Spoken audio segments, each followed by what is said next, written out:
Hello everyone, स्वागत है आप सभी का हमारे YouTube channel agri super mind पे। आज हम बात करने वाले हैं फिजिक्स, केमिस्ट्री और बायोलॉजी से संबंधित सभी महत्वपूर्ण प्रश्नों की, जो कि आने वाले सभी एग्जाम की दृष्टि से काफ़ी महत्वपूर्ण होने वाले हैं। सो बढ़ते हैं हम लोग अपने क्वेश्चंस की तरफ, जो कि आज का हमारा पहला क्वेश्चन है। नाभिकीय ऊर्जा प्राप्त करने हेतु आवश्यक है। फर्स्ट ऑप्शन है क्रोमियम, सेकेंड ऑप्शन है सिलिकॉन, थर्ड ऑप्शन है यूरेनियम, फोर्थ ऑप्शन है एल्युमिनियम। तो इसका जो राइट आंसर होगा वो सी, यानी यूरेनियम जो होता है ये नाभिकीय ऊर्जा प्राप्त करने हेतु आवश्यक होता है। बढ़ते हैं नेक्स्ट क्वेश्चंस की तरफ।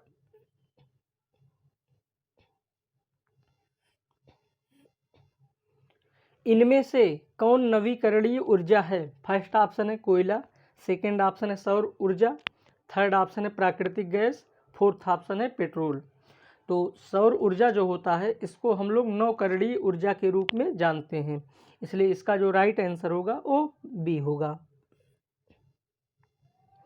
बढ़ते हैं नेक्स्ट क्वेश्चंस की तरफ।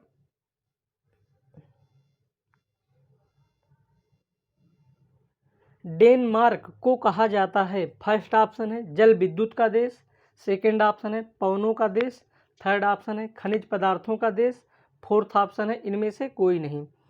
तो डेनमार्क को कहा जाता है, यहाँ पे थोड़ा सा मिस्टेक हो गया इसको। तो डेनमार्क जो है इसको हम लोग पवनों का देश बोलते हैं, इसलिए इसका जो राइट आंसर होगा वो बी होगा। बढ़ते हैं नेक्स्ट क्वेश्चंस की तरफ।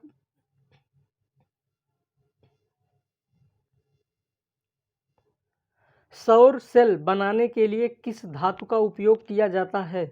फर्स्ट ऑप्शन है स्टील, सेकंड ऑप्शन है सिलिकॉन, थर्ड ऑप्शन है सीसा, फोर्थ ऑप्शन है अबरक।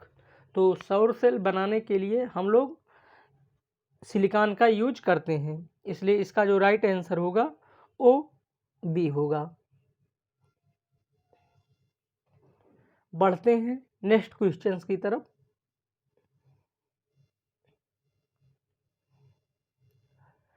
सौर सेल सौर ऊर्जा को किस ऊर्जा में रूपांतरित करता है? फर्स्ट ऑप्शन है विद्युत ऊर्जा में, सेकेंड ऑप्शन है गतिज ऊर्जा में, थर्ड ऑप्शन है यांत्रिक ऊर्जा में, फोर्थ ऑप्शन है ताप ऊर्जा में।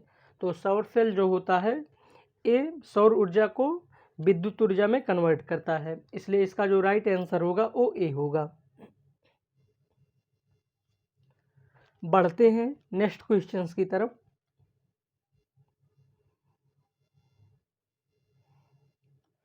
कार्य का मात्रक है, फर्स्ट ऑप्शन है वाट, सेकेंड ऑप्शन है जूल, थर्ड ऑप्शन है न्यूटन, फोर्थ ऑप्शन है एम्पियर।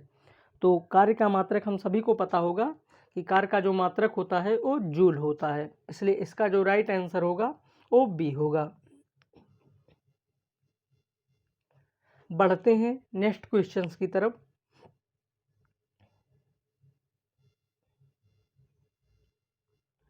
ज्योति तीव्रता का मात्रक है, फर्स्ट ऑप्शन है आफ्टर, सेकेंड ऑप्शन है कैंडेला, थर्ड ऑप्शन है न्यूटन, फोर्थ ऑप्शन है इनमें से कोई नहीं। तो ज्योति तीव्रता का जो मात्रक होता है वो कैंडेला होता है, इसलिए इसका जो राइट आंसर होगा वो बी होगा। बढ़ते हैं नेक्स्ट क्वेश्चंस की तरफ।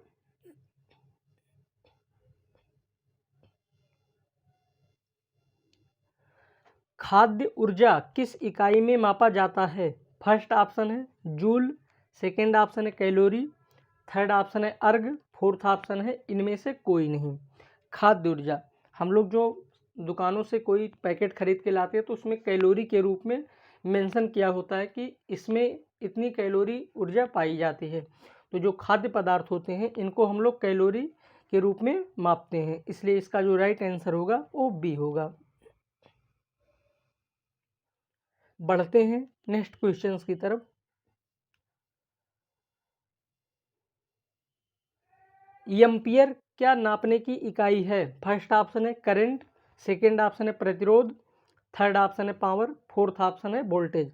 तो एम्पियर जो होता है एक करंट नापने की इकाई होता है, इसलिए इसका जो राइट आंसर होगा वो ए होगा। बढ़ते हैं नेक्स्ट क्वेश्चंस की तरफ।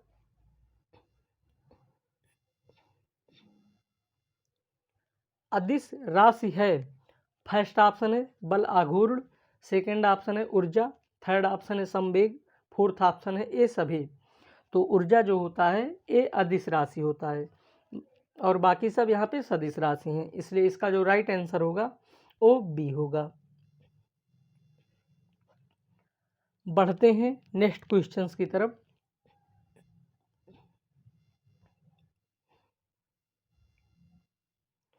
निम्न में किसका ईंधन मान अधिकतम होता है? फर्स्ट ऑप्शन है हाइड्रोजन, सेकंड ऑप्शन है चारकोल, थर्ड ऑप्शन है प्राकृतिक गैस, फोर्थ ऑप्शन है गैसोलीन।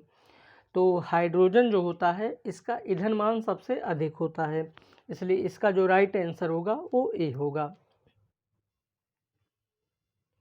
बढ़ते हैं नेक्स्ट क्वेश्चंस की तरफ।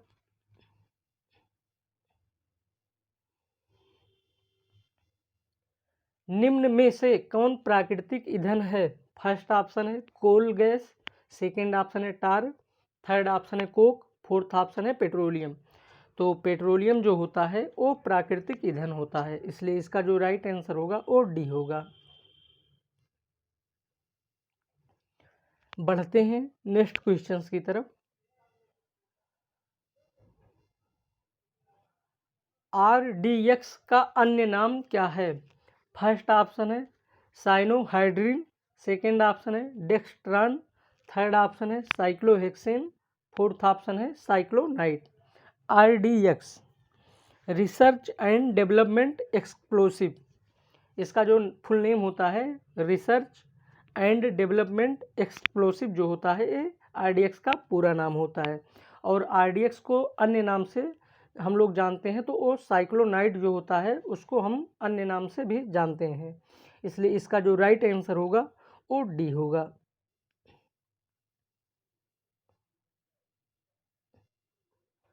बढ़ते हैं नेक्स्ट क्वेश्चंस की तरफ।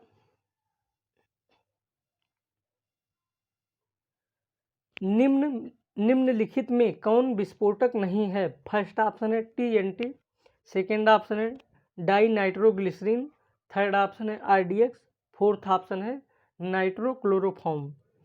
TNT यानी ट्राई नाइट्रोटालुइन जो होता है ये भी विस्फोटक पदार्थ होता है। डाई नाइट्रोग्लिसरीन जो होता है ये भी विस्फोटक पदार्थ होता है। इसके पहले हम देख चुके हैं RDX जो होता है ये भी एक विस्फोटक पदार्थ होता है, लेकिन यहाँ पे जो नाइट्रोक्लोरोफॉर्म होता है वो विस्फोटक नहीं होता है। नाइट्रोक्लोरोफॉर्म का यूज हम लोग मेडिकल फील्ड में करते हैं, यानी जब किसी का ऑपरेशन करना होता है तो इसमें हम लोग पेशेंट को क्लोरोफॉर्म देकर बेहोश करते हैं, तो इसलिए इसका जो राइट आंसर होगा वो डी होगा। बढ़ते हैं नेक्स्ट क्वेश्चंस की तरफ।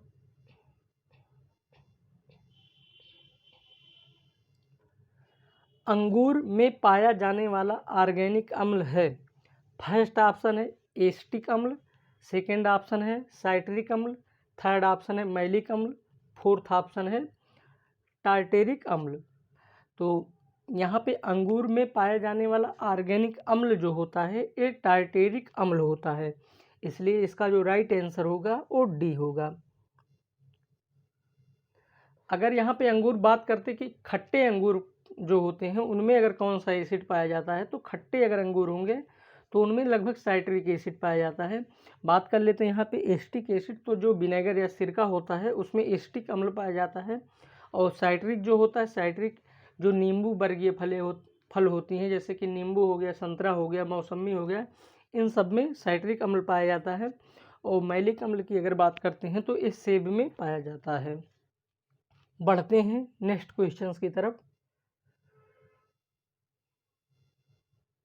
प्लास्टिक से कौन सी गैस उत्पन्न होती है? फर्स्ट ऑप्शन है पॉली नाइट्रोजन, सेकेंड ऑप्शन है पॉली हाइड्रोजन, थर्ड ऑप्शन है पॉली क्लोरीन, फोर्थ ऑप्शन है पॉली एथिलीन। तो प्लास्टिक जो होता है जब इसको हम लोग गर्म करते हैं तो उसके दौरान जो गैस निकलती है वो पॉली एथिलीन गैस होती है, इसलिए इसका जो राइट आंसर होगा वो डी होगा। बढ़ते हैं नेक्स्ट क्वेश्चंस की तरफ।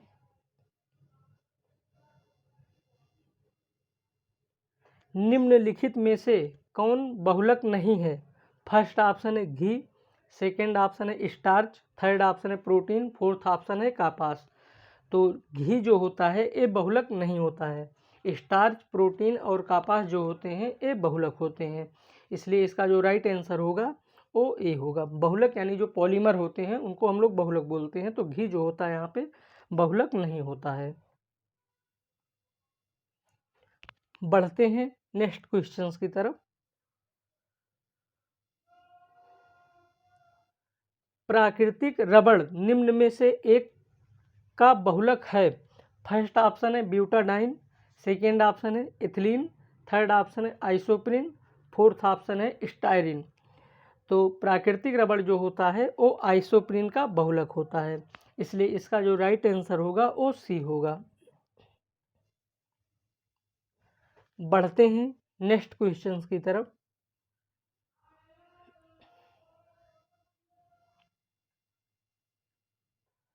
वह हैलोजन जिसका उपयोग पीड़ाहारी की तरह किया जाता है। फर्स्ट ऑप्शन है क्लोरीन, सेकेंड ऑप्शन है ब्रोमीन, थर्ड ऑप्शन है आयोडीन, फोर्थ ऑप्शन है फ्लोरीन। तो ब्रोमीन जो होता है, ब्रोमीन एक ऐसा हैलोजन होता है जिसका उपयोग हम लोग पीड़ाहारी की तरह करते हैं, इसलिए इसका जो राइट आंसर होगा वो बी होगा। बढ़ते हैं नेक्स्ट क्वेश्चंस की तरफ। हैलोजन में सबसे अधिक अभिक्रियाशील है। फर्स्ट ऑप्शन है फ्लोरीन, सेकेंड ऑप्शन है क्लोरीन, थर्ड ऑप्शन है ब्रोमीन, फोर्थ ऑप्शन है आयोडीन। तो हैलोजन में जो सबसे अधिक क्रियाशील होता है वो फ्लोरीन होता है, इसलिए इसका जो राइट आंसर होगा वो ए होगा। बढ़ते हैं नेक्स्ट क्वेश्चंस की तरफ।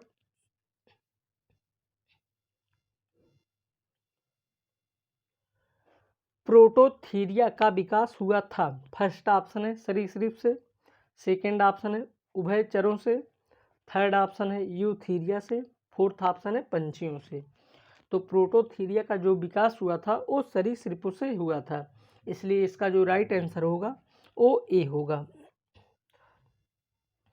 सरीसृप के अंतर्गत हम लोग छिपकली हो गए, सांप हो गए, इन सब सरीसृप के अंतर्गत आते हैं। बढ़ते हैं नेक्स्ट क्वेश्चंस की तरफ। विकास का मुख्य कारक है। फर्स्ट ऑप्शन है उत्परिवर्तन, सेकेंड ऑप्शन है प्राकृतिक वर्ण, थर्ड ऑप्शन है लैंगिक जनन, फोर्थ ऑप्शन है ये सभी।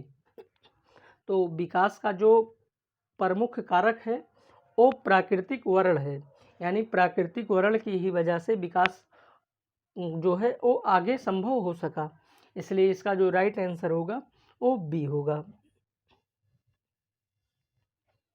बढ़ते हैं नेक्स्ट क्वेश्चंस की तरफ।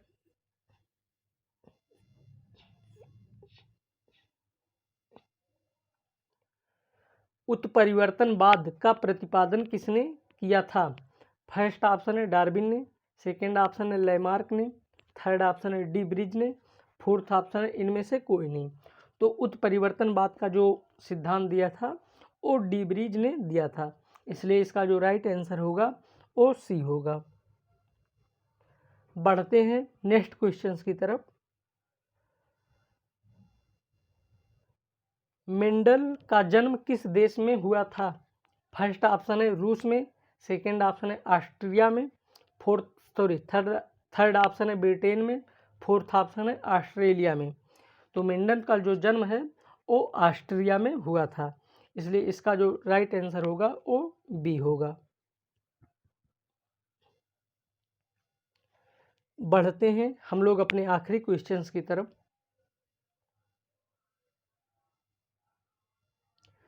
लिंग संलग्न वंशागति के खोजकर्ता थे। फर्स्ट ऑप्शन है मार्गन, सेकेंड ऑप्शन है लैंड स्टीनर, थर्ड ऑप्शन है मेंडल, फोर्थ ऑप्शन है इनमें से कोई नहीं। तो लिंग संलग्न वंशागत के जो खोजकर्ता थे वो मार्गन थे, इसलिए इसका जो राइट आंसर होगा वो ए होगा। आज का हमारा वीडियो यहीं तक, मिलते हैं नेक्स्ट वीडियो में, तब तक के लिए good luck, take care, bye bye.